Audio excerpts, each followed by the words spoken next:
So, Jay, what are some of the big votes that you're watching for here?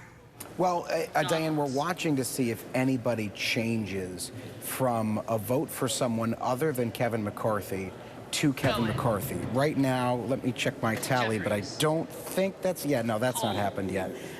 Instead, what we're seeing is those same lawmakers who were voting for Byron Donalds previously voting for Byron Donalds now. You had mentioned those present votes. To your point and to the other points that have been made on that front, that's also something that I'm watching for if anybody decides to vote present. There's two voting of present that could help Kevin McCarthy. If any of the anti-Republican or anti-McCarthy Republicans decide to vote present, that could be something that helps Kevin McCarthy because it takes a vote away from a McCarthy opponent, but mainly what it does is it lowers the threshold that Kevin McCarthy needs to become the speaker because you need a majority of all the votes that are cast, not a majority of every member of the House, a majority of all the votes that are cast. So if you have someone who's voting present, it means they're not technically voting, and therefore it lowers how many votes Kevin McCarthy has to get to become the speaker. So if anyone who's anti-McCarthy flips, in a sense, and votes present, that would be huge.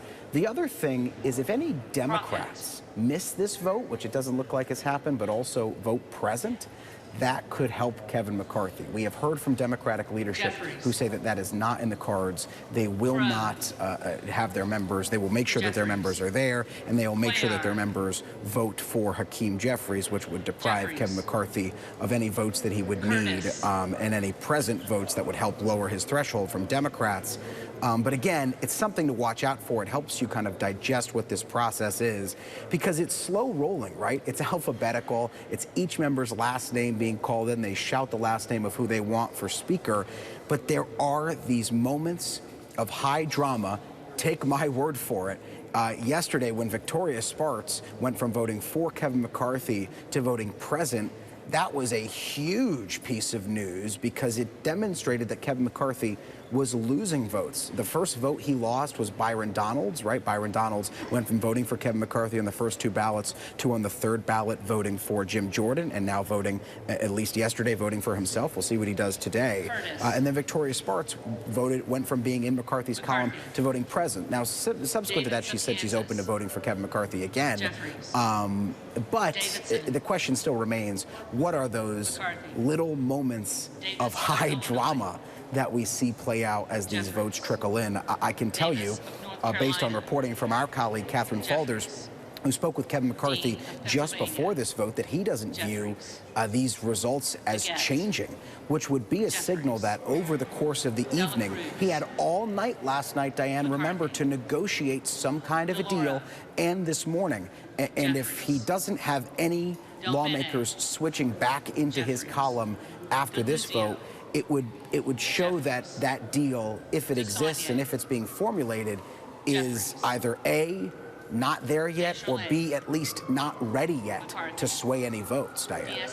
Again, the vote is still ongoing, and there are a few different variables here at how this could play out. But at this point, with 7 other votes, it does look like Kevin McCarthy is poised, or at least on track, to lose this vote yet again. Jay, how many times do you think he can survive a vote like this before his supporters lose patience and tell him to step aside?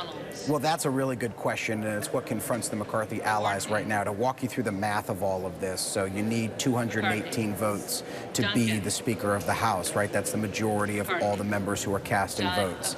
Republicans have 222 members in the United States House of Representatives in this new Congress. So you can lose 4 votes to become the Speaker. That gets you to 218. But if the minute you lose 5, you are on track to lose, unless, Democrats switch into your column or something like that, which is extremely unlikely. That's why Kevin McCarthy now on track to lose, because he's lost 7 votes. Those are votes that are all going, just checking my tally, to Byron Donalds. No one else is getting any straggler votes. How many times can he lose? How many ballots can he go through? That is a question Rachel Scott has asked Kevin McCarthy repeatedly. Rachel Scott is in another part of the Capitol complex that I'm at, and McCarthy has to walk by her repeatedly to get from the Speaker's office, which he's been using as his office despite not being elected Speaker yet. He's been using that office. He has to walk from the Speaker's office past Rachel and hordes of other reporters to get to the House floor to sit for this vote. And every time, it seems, when he passes Rachel asks, how many ballots can you survive? How many ballots do you go until your calculus changes or you bow out? And he hasn't had a good answer for that, Diane. He's just saying he's not bowing out. And I want to bring in ABC News contributor, former Trump administration official Sarah Isgur, as well as former Democratic Congresswoman Kathleen Rice of New York on this. Sarah, how concerned are you about where we are right now? 7 votes, and it appears for the 7th time now that Kevin McCarthy again and Republicans in general have failed to elect another Speaker of the House. Well, I mean, in this very unexpected week, this vote was actually very expected. We know that the negotiations that started last night have not been completed. The problem is for those 20 never Kevins, they don't trust Kevin McCarthy to keep his word. And that's the real question that will come out of these negotiations. What will he do to assure them that he will keep his word? But if those negotiations were to work and Kevin McCarthy were to become Speaker, the deals that he's had to cut will actually have a fascinating effect. Not just empowering more junior members of the House from this point forward on the Republican side, it will actually also empower members on the Democratic side. These are the same procedural changes that members of the squad wanted. AOC supports these changes.